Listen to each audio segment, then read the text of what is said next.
جابر ابن عبداللہ رضی اللہ تعالیٰ عنہ فرماتے چند لوگوں کا کھانا میں نے پکایا، وہ بھی حضور کے چہرہ نور پہ میں نے کمزوری دیکھی تھی اور میں نے عرض کی تو حضور نے فرمایا نہیں اکیلا نہیں جاؤں گا، سارے چلیں گے۔ وہ الگ ہے کہ اللہ نے اس میں بڑی برکت پیدا فرمائی، لیکن حضور نا اس کیفیت میں جب شدید پریشانی ہے، آزمائش کا منظر ہے اور کئی دنوں کی بھوک ہے، جنگ دفاعی لڑی جا رہی ہے اور فتح ابھی مکہ بھی نہیں ہوا، حضور کی جو امید ہے اور لوگوں کے اندر جو رسول کریم علیہ السلام روح پھونکتے ہیں، روح وہ سمجھیے کیا ہے۔ کہتے ہیں چٹان پہ حضور نے نا ایک ہتھوڑا مارا اور ہتھوڑا مار کے ہمارے ہاں بھی مزدور نا کئی دفعہ کچھ ایسی بات کرتے ہیں کوئی کام کر کے جس سے لگتا ہے کہ چہرہ بڑا خوشی سے کھل اٹھا ہے، ایک ذوق ہوتا ہے جب بندہ کام، بزرگ بھی کئی دفعہ ایسے کرتے۔ حضور نے ہتھوڑا مارا نا جب چٹان پہ تو فرمایا لو بھائی اللہ نے ملک شام کی کنجیاں مجھے عطا کر دی، یعنی فتح بھی مکہ بھی نہیں ہوا اور حضور امید کیا دلا رہے ہیں، لو بھی شام آ گیا۔ دوسرا تھوڑا مارا تو کریم فرمانے لگے لو بھی اللہ نے یمن کی کنجیاں بھی دے دی۔ تیسرا تھوڑا مارا تو فرمایا لو بھی روم بھی آ گیا۔ 3 ملکوں کی فتح کا اعلان کر دیا خندق کے اندر کھڑے کھڑے، 3 ملکوں کی کنجیاں لینے کا حضور نے اعلان کر دیا۔ یہاں لوگ کہتے ہیں نہیں جی نہیں یہ قوم نہیں لڑ سکتی، یہ نہیں میدان میں، کہاں آپ ٹکرائیں گے؟ اور بھائی آپ مایوسی پھیلا رہے ہیں، آپ وہ بات کر رہے ہیں جس میں خود بھی کمزور پڑیں گے اور ساتھ والے کا بھی حوصلہ توڑیں گے۔ حضور نے 3 ملکوں کی فتح کا اعلان فرمایا، یہ خوشخبریاں دی میرے رسول کریم نے۔ حضرت ابو ہریرہ فرماتے ہیں کہ وہ ہم نے سن لیا، چہرے کھل اٹھے، یقین ہو گیا، لیکن حضور کا وصال ظاہری ہوا، علاقے فتح نہیں ہوئے۔ حضرت صدیق اکبر کا وصال ظاہری ہوا، علاقے فتح نہیں ہوئے۔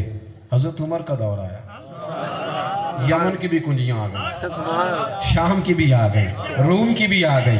فرماتے ہیں کنجیاں تو حضرت عمر نے لی پر ہمیں پکا یقین تھا کہ عمر آئی آ جائیں، پر اعلان تو حضور نے خندق والے دن ہی فرما دیا۔ یہ ہمیں نا قید کر دیا گیا ہے، جیسے کہ میں پہلے کہہ رہا تھا نا، کچھ لوگ مشرب کو مسلک بنا لیتے ہیں، چھوٹی چھوٹی باتوں میں اپنے آپ کو مقید کرتے ہیں، پھر آپ کا حوصلہ ٹوٹتا ہے، پھر آپ کا نفع تھوڑا ہوتا ہے۔ اقبال ہمیں کہتے ہیں کہ دین سرحدوں کا پابند نہیں، تو کہتا ہے کہ میں یہ چھوٹا سے ملک میں پابند ہوں، اتنا سا دبئی، اتنا سا شارجہ، اتنا سا مسقط، اس میں دین پابند نہیں، بلکہ اقبال کہتے ہیں بازو تیرا توحید کی قوت سے قوی ہے، اسلام تیرا دیس ہے، اسلام تیرا دیس ہے، اسلام تیرا دیس ہے۔ چھوٹی موٹی باتیں نہ کر، اسلام تیرا دیس ہے، کیوں؟ تو مصطفی ہے۔ آپ کبھی دیکھیں مفکر کیا فرماتے ہیں؟ اسلام تیرا دیس ہے کیونکہ تو مدینے والے کا ہے نا، اور مدینے والے کون ہیں؟ رحمت للعالمین، اس لیے کہ تو مصطفی ہے، اور جو مصطفی والے ہیں نا وہ عالمین کے لیے آئے ہیں۔ اخرجت للناس، لوگوں کے لیے تمہیں بنایا گیا۔ خوشخبری پیدا کریں اپنی طبیعت میں، آپ حوصلہ کریں، آپ اپنے آپ کو آگے لے جانے کی صحیح کریں، آپ کوشش کریں۔ حضور نا یہ پسند نہیں کرتے تھے، یہ جو بہت زیادہ ہم رونا روتے ہیں نا غریبی کا، مجبوری کا، تنگ دستی کا، یہ آپ کو روز کمزور کرے گا، یہ آنے والی نسل کو کمزور کرے گا۔ آپ پڑھیے سیاستہ نوجوان نے آ کے عرض کی حضور میں غریب ہوں کچھ دیں، میں کہا کرتا ہوں دینے والے لوگوں کو بھکاری نہ بنائیں۔ آپ کسی کو بجائے اس کے کہ ہر سال زکوٰۃ دیں، آپ اسے کہیں آ تجھے ریڑھی لگوا کے دوں، آ تجھے کریانے کی دکان ڈلوا کے دوں، آپ لوگوں کو خوددار بنائیں گے۔ آپ یہ کہ دے دے کے، اور لینے والوں کا بھی بڑا عجیب مزاج ہے، وہ کہتے ہیں چوہدری صاحب اگلے سال بھی ساڑھا خیال ہے، بھئی آپ کا اگلے سال تک مانگنے کا ارادہ ہے؟ خدا کا خوف کریں، آپ دعا کریں رب اگلے سال دینے کی توفیق عطا فرمائے۔ ہر سال کی کیا بات کرتے ہیں؟ ہر سال کا مسئلہ اور ہر سال کی بابت آپ کا یہی نظریہ، ہر سال۔ میں کیونکہ میرا مدرسوں سے تعلق ہے، میں نے جگہ جگہ گلے نہیں لگوائے۔ رمضان شریف کے جمعۃ الوداع میں رمضان میں ایک کا اعلان ہوگا، پورا سال چندے کا اعلان نہیں ہوگا۔ میرا نقطہ نظر یہ ہے کہ باقی لوگ تو کسی وسیلے سے حضور کا صدقہ کھاتے ہیں، ہم تو ڈائریکٹ حضور کا صدقہ کھاتے ہیں۔ تو جو کوئی کاروبار کر کے حضور کا صدقہ کھائے وہ بھوکا نہیں مرتا، جو ڈائریکٹ کھائے وہ کیسے مر سکتا ہے؟ اس لیے کچی پکی باتیں کرنے کا کیا مسئلہ؟ بالکل کمزور نہ پڑے، آپ جیدار بنیں اور آگے کا سفر کرنے کی کوشش کریں، آگے بڑھیں۔ جب جوان نے آکے عرض کی حضور کچھ دیں، غریب ہوں، تو حضور نے فرمایا تیرے پاس کوئی شے نہیں؟ عرض کی حضور ایک کمبل اور ایک پیالہ۔ حضور نے فرمایا دونوں لاؤ، وہ لایا۔ نبی پاک نے فرمایا کون خریدے گا؟ ایک شخص نے کہا 1 دینار، ایک نے کہا 2 دینار، بیچ دیا 2 دینار میں۔ فرمایا جا کلاڑا لے کے آیا، کلاڑا لے کے آیا، حضور نے دست مبارک سے اس میں دستہ لگایا، فرمایا جا جا کے جنگل سے لکڑیاں کاٹ، کھا بھی اور کھلا بھی، پہن بھی اور پہنا بھی۔ حضور دے سکتے ہیں، حضور نواز دیتے۔ صحیح مسلم میں موجود ہے کہ نبی پاک نے 2 ریوڑوں کے درمیان کھڑی بکریاں غلام کو دے دی۔ مانگنے والے کو اتنا نوازا کہ وہ گھر جا کے کہنے لگا کہ وہاں چلے جاؤ، وہاں جائیں تو غربت کا ڈر ہی نہیں رہتا۔ لیکن حضور نے جو ہمیں امیدیں دلائیں، کوئی پیشہ برا نہیں ہو۔ ریڈی والا بڑا شاندار آدمی ہوتا، جو آدمی جھاڑو دے کے پیسے کماتا ہے وہ شاندار آدمی۔ ایک کی پیشہ برا ہے، دوسروں کی جیبوں پہ نظر رکھنا، ہاتھ پھیلانا، یہ برا پیشہ، یہ بری سوچ، یہ کمزور سوچ ہے۔ یہ کام کچے لوگ کرتے، مضبوط لوگ یہ کام نہیں کرتے۔ یہ آرزو طلب اور میں آپ سے کروں، یہ بھیک اس کو دیجئے جس کا خدا نہ ہو، اور گردن کو جھکا دیتا ہے خیرات کا پتھر، جہاں میں مانگنے والوں کے سر کبھی اونچے نہیں ہوتے۔ اور اقبال فرمانے لگے غیرت ہے بڑی چیز جہانے تگ و دو میں، غیرت ہے بڑی چیز، غیرت مند بن، ہاتھ پھیلانا نہیں کبھی بھی، غیرت مند بن، غیرت ہے بڑی چیز جہانے تگ و دو میں، پہناتی ہے یہ فقر کو تاج سردارا۔ آپ مضبوط بنے۔ حضور نے فرمایا جا جنگل سے لکڑیاں کاٹ۔ 15 دن مجھے نظر نہ آنا۔ کہتے ہیں 15 دنوں کے بعد آئے تو کریم نے فرمایا اب کیا حال ہے؟ عرض کی حضور پہلے 1 پیالہ تھا اب سارے گھر کے برتن بن گئے، پہلے 1 بستر تھا اب سارے گھر کے بستر بن گئے۔ آپ امید نہیں توڑیں گے۔ اور میں بات سمیٹنے جا رہا ہوں۔ آگے فرمایا وَدَاعِيًا إِلَى اللَّهِ بِإِذْنِهِ وَسِرَاجًا مُنِيرًا، میرے محبوب تمہیں اللہ کی جانب دعوت دیں گے۔ کس جانب؟ کدھر جی؟ آپ نے اوہام پرستی کا شکار نہیں ہونا۔ زندگی میں جو لوگ سانپ کا ڈر پال لیتے ہیں وہ رسیوں سے بھی ڈرتے ہیں۔ یہ جو ہم نے وہم پال لیا نا نا بلی رستہ کاٹ گئی ہے، مجھے پیچھے سے آواز کیوں دے لی ہے اور تینوں کچھ ہو گیا ہے، اس سے باہر آئے، مہربانی فرمائے۔ یعنی آپ کو وہ کہہ رہا ہے، آپ بھی کسی کو جا کے عامل کو تویز دھاگے والے کو میرا کام نہیں چلتا، وہ کہتا ہے منو تے 20,000 دے میرا تے چلے گا، میرا نہیں چلتا تے نہ چلے۔ وہ تو اپنا کام چلا رہا ہے، آپ کو تویز دے کے، تو آپ اسے کہیں کہ یہ جو تو مجھے پیسوں کی تجوری کا تویز دے رہا ہے یہ 2-3 خود بھی باندھ لے تو تیرا بھی کام چلے۔ اور مطلب قوم کا اتنا کمزور، ہم صوفیاء کے غلام ہیں، ہم صوفیاء کے صرف مرید نہیں، ہم تو نوکر ہیں۔ اور طریقت تصوف کے بغیر زندگی میں رکھا کیا ہے؟ آپ طریقت اور تصوف کی چاشنی لیں گے تو دین کا صحیح حسن صوفی آپ کو پلائے گا۔ اور یہ ہمارے صوفیاء ہی تو ہیں جو توحید سکھاتے ہیں، باقی لوگ تو صرف پڑھتے پڑھاتے ہیں، تو صوفی تو توحید کا مزہ چکھاتا ہے، وہی تو تہجد کا نور دیتا ہے، وہی تو ہمیں وظائف کی لذت دیتا ہے۔ تو اب صوفیاء کے ماننے والے کمزور پڑ گئے، بابوں کے پاس جانے لگ جائیں، ٹال کھڑال کھڑکانے لگ جائیں، یہ کیا مذاق ہے؟ وہ آئے تھے وہ سونا ڈبل کرنے والے، وہ سنگل بھی نہیں انہوں نے چھوڑا، وہ سنگل بھی ساتھ ہی لے گئے۔ کچی باتیں، کمزور، وَدَاعِيًا إِلَى اللَّهِ، عقیدہ مضبوط۔ وہ کفار کا مزاج تھا کہ برہنہ ہو کے کعبے کا طواف کرنا اور پھر قربانیوں کا گوشت کعبے کی دیواروں سے ملنا، اور پھر جب کر لینا حج تو پھر دروازوں سے داخل نہیں ہونا، تفصیل کا وقت نہیں ورنہ قرآن حکیم نے اس کو بیان کیا، پھلانگ کے جاتے تھے۔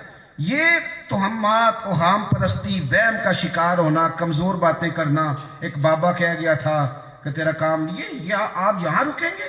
آپ رب کے ماننے والے، آپ کو حضور نے اللہ کی بارگاہ کا رستہ دکھایا ہے، اور کسی ملنگ سے، کسی غیر شرع آدمی سے کوئی جھوٹی موٹی کرامت ثابت ہو بھی جائے تو اس کو، وہ مجھے کہہ دیا تھا انہوں نے کہ مہینے بعد مسئلہ ٹھیک ہو، تو میں نے کہا میرا ڈاکٹر مجھے کہتا ہے دوائی کھائیں مہینے میں ٹھیک ہو جائے گی، انہوں پیر مان لا میں کہ آپ کمزور بات کر رہے ہیں۔ میرا ڈاکٹر کہتا ہے، وہ بالکل صحیح بتا دیتا ہے، جا کے اس کو نبض دکھاتے ہیں تو وہ کہہ دیتا ہے نیند میں مشکل ہے آپ کو، کمر میں درد ہوتی ہے تو بالکل ہوتی ہے، تو کیا میں کہوں گا کہ یہ معرفت والا ہے؟ پیری مریدی دین سیکھنے سکھانے کا نام، اور کسی بھی وہم کا قطعاً نہیں۔ آپ کی توجہ اللہ کی جانب ہو، رسول اللہ کی بارگاہ کی جانب ہو، آپ اپنا مزاج بدلیں۔ صحیح بخاری مسلم میں حدیث ہے، اللہ کے پیارے رسول صلی اللہ علیہ وسلم کے صاحبزادہ والا مرتبت کا وصال ہوا، اور وصال بھی حضور کی گود میں ہوا، بڑے آنسو بہائے میرے قریب، بڑے آنسو۔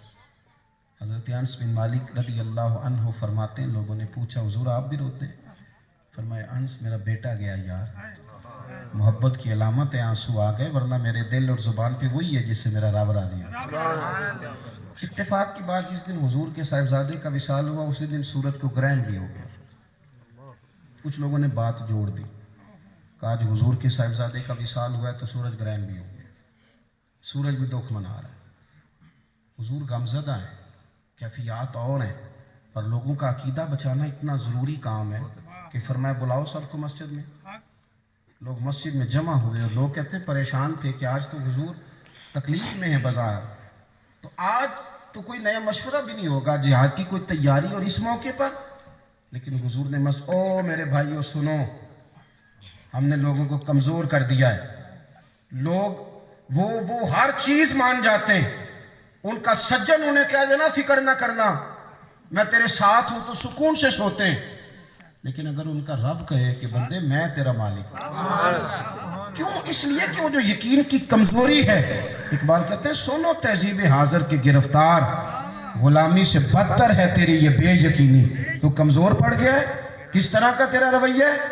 حضور صلی اللہ علیہ وسلم نے لوگوں کو مسجد میں جمع کیا اور اللہ کی حمد کے بعد حضور نے فرمایا سنو لوگو، یہ چاند اور سورج کو گرہن لگے تو اللہ کی نشانیوں میں سے نشانی ہے، جب یہ لگے تو استغفار پڑھا کرو، نماز پڑھا کرو۔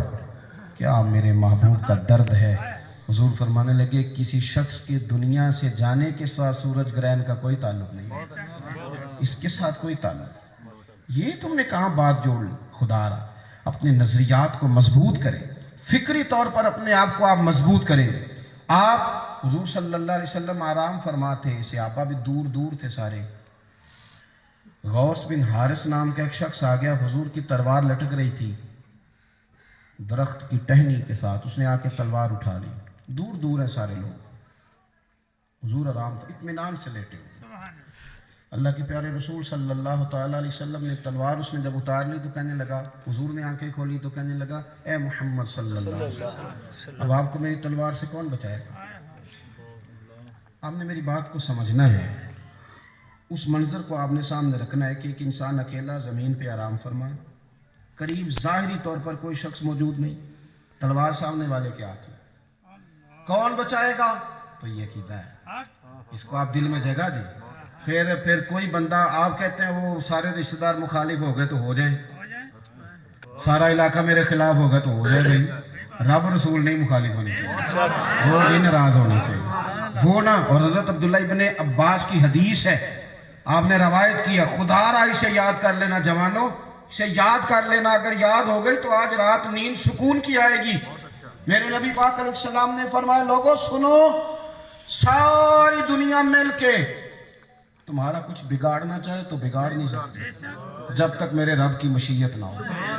اور فرمایا ساری دنیا مل کے، ساری دنیا، ایٹمی طاقتیں، بڑے بڑے سیانے لوگ، بڑے بڑی سیاست کرنے والے، بڑا بڑا بہترین چال چلنے والے، سارے مل کے تیرا کچھ سوارنا چاہے تو سوار نہیں سکتے جب تک میرے رب کی رضا نہ ہو۔ تو توجہ پھر ادھر کریں، اللہ رسول کی جانب۔ بندوں کے پیچھے بھاگنا، سیاست کرنا، کہانیاں سنانا، ان کا کوئی مقصد قطعاً نہیں۔ سنیں، اس نے تلوار حضور کو دی، کون بچائے گا؟ اب یہ وقت ہے، اللہ کے رسول اٹھے نہیں لیٹے، حضور فرمانے لگے کون بچائے گا؟ تو عجیب بندہ ہے، کون بچائے گا؟ فرمایا مجھے میرا رب بچائے گا۔ اس جملے میں اتنا روب تھا، کسی نے پیچھے سے آ کے مارا نہیں، کسی نے آگے کچھ کہا نہیں، یہ لفظ اللہ میں نا بڑا روب ہے۔ حضرت ابو الحسن خرقانی رحمۃ اللہ علیہ نقش بند کے بہت بڑے شیخ ہیں، اور کیا خوبصورت ہستی کا نام ہے، کبھی اللہ موقع دے تو ان پر بات کی جائے۔ ابو علی سینا سائنسدان بھی ان کے پاس آتا جاتا تھا، تو ایک دن اپنے مریدوں کو نا اذکار بتا رہے، اب تو خیر اذکار بھی کم ہی بتائے جاتے ہیں، نہ مرید وظیفہ کرنا چاہتے ہیں، نہ ان کا ذوق ہے، ان کو تویز چاہیے تگڑا سا، گلے جو رکھیے تو پیسے کوئی نہ موقع ہے، بس تویز ذکر اذکار یہ بڑا نورانی کام ہے ذکر کرنا، آپ بچ جاتے ہیں۔ جن لوگوں کا مسلح آباد ہوتا ہے نا انہیں دنیا کو دکھ نہیں بتانے کا، ان کی ذاتی اور نجی زندگی محفوظ ہوتی ہے، جن کا مسلح محفوظ ہوتا ہے، ذاتی اور نجی زندگی ان کی محفوظ ہو جاتی، دنیا کو نہیں بتانا پڑتا، اور وہ سارا کچھ رات اپنے رب کو بتا دیتے، ختم ہو گیا مسئلہ، طے ہو گئی بات۔ حضرت ابو الحسن خرقانی رحمۃ اللہ علیہ مریدوں کو کہہ رہے تھے اللہ اللہ کرو دل نرم ہو جائے گا. تو ابو علی سینا چونکہ وہ سائنسدان تھا وہ نیچے بیٹھا تھا کہنے لگا مولوی صاحب درویش بندے ہیں, اللہ میں تو تاثیر ہے, لفظ اللہ میں کیا تاثیر ہے؟ اللہ کی ذات میں تو تاثیر ہے لیکن جہاں اللہ لکھ دیا جائے تو یہ تو لفظ ہے, اس میں گرامی ہے. عقل مند آدمی تھا نا معاذ اللہ, تو تولنے لگا اللہ میں تو تاثیر ہے تو لفظ اللہ میں کیا تاثیر ہے. تو حضرت ابو الحسن خرقانی فوراً اس کی طرف دیکھا, اللہ کے بندے تھے نا, فراست قلبی سے سمجھ گئے, فرمانے لگے ابو علی سینا تو بھی گدھا ہی ہے. اسے گدھا کا تو رنگ بدل گیا, او خو اتنے بڑے سائنسدان کے اتنے لوگوں نے گدھا کہہ دیا, پریشان ہو گیا, کہہ کچھ نہیں سکتا تھا. مرید حضرت کے بیٹھے کانپنے لگا, آنکھیں لال ہو گئی. تھوڑی دیر جب اس کی کیفیت بدل گئی تو حضرت فرمانے لگے ابو علی سینا گدھے کے نام میں اتنی تاثیر ہے, تیرا رنگ بدل گیا, بتا اللہ کے نام میں کتنی تاثیر ہے. تو گدھے کے نام میں, گدھا تو نہیں نا لا کے کھڑا کیا, نام ہی لیا ہے نا, تو تیرا سارا حال بدل گیا ہے, تو پھر بتا اللہ کے نام میں کتنی تاثیر ہے. تو آپ نام تو لینا اللہ کا, آپ تو کہتے ہیں تو مینوں جانتا نہیں ہے, میرا وزیر اعظم نال بھی تعلق ہے. تو وزیر اعظم کا کتنا تعلق ہوتا ہے, کیا بات کرتے ہیں آپ, میرا فلاں آدمی سے بھی تعلق ہے. بھائی وہ آپ چھوڑیں, وہ تو اس سے پوچھیں اس کا ہے کہ نہیں, تو آپ کہہ رہے ہیں نا اس سے بھی تو پوچھیں نا. تو آپ جب اللہ کا نام لیتے ہیں تو آپ میں طاقت آتی ہے. جب آپ سمجھتے ہیں نا میرے ساتھ خدائی طاقتیں, پھر کمال ہو جاتا ہے. اس نے کہا کون بچائے گا, تو حضور نے فرمایا اللہ. بندہ کانپنے لگا, تلوار ہاتھ سے گر گئی, حضور نے اٹھا لی, فرمایا لے بھائی مجھے تو اللہ نے بچا لیا, اب تجھے کون بچائے گا, اب تو بتا تجھے کون بچائے گا. بھائی وہ کہنے لگا میں نے سنا ہے آپ بڑا ہی معاف کر دینے والے. فرمایا تو نے سنا ہے سونا ہے. فرمایا جا پھر تجھے معاف کی, جا پھر تجھے معاف, جا تجھے معاف کی. بات ختم کرنے لگا ہوں. غار ثور دیکھیے گا, حضور ہیں جناب صدیق اکبر, تیسرا کوئی موجود نہیں. باہر لوگ آ گئے اور پردہ کیا تھا, درمیان میں مکڑی کا جالا, پھونک مارے تو یہ دیوار ٹوٹ جاتی, کبوتری کے انڈے. قدم نظر آ رہے ہیں کفار کے سوراخ میں سے. عرض کی حضور وہ تو آ گئے, تو پہنچ گئے, اب کیا کرنا. یعنی ڈاکٹر نے کسی کو کہہ دیا کہ تو ہفتے میں مر جائے گا, اب پتہ چلے گا کہ اس کا عقیدہ کیا ہے. کچھ تو سنتے ہی مر جائیں گے اور کچھ کہیں گے ڈاکٹر صاحب یہ آپ اپنے علم کے مطابق کہہ رہے ہیں, ہوگا وہ جو میرا رب چاہے. پھر آپ کچھ دن اور بھی جی لیں گے, پھر آپ جی لیں گے, آگے بڑھ جائیں. اللہ کے پیارے رسول صلی اللہ علیہ وسلم کی خدمت میں جناب صدیق اکبر نے عرض کی حضور وہ تو آ گئے, یہ باہر کھڑے ہیں سامنے. تو حضور نے کیا فرمایا, اللہ اکبر, فرمایا لا تحزن, یہ قرآن ہے, لا تحزن, تو غم نہ کر. حالانکہ اپنے لیے نہیں, وہ تو حضور کے لیے ڈر رہے. ابو بکر تو غم نہ کر, کیوں اندر کو بارود ہے, کوئی اسلحہ ہے, ہماری کو فوج کھڑی ہے باہر جو روک لے گی. حضور نے عقیدہ دیا, فرمایا لا تحزن, تو غم نہ کر. کیوں نہ غم کر, اس لیے کہ ان اللہ معنا, اللہ ہمارے ساتھ ہے. جن کے ساتھ اللہ ہوتا ہے وہاں غم نہیں ہوتے. اور ولی کی تو شان یہ ہے کہ لا خوف علیہم, جو ڈرتا پھرے وہ کاہے کا ولی.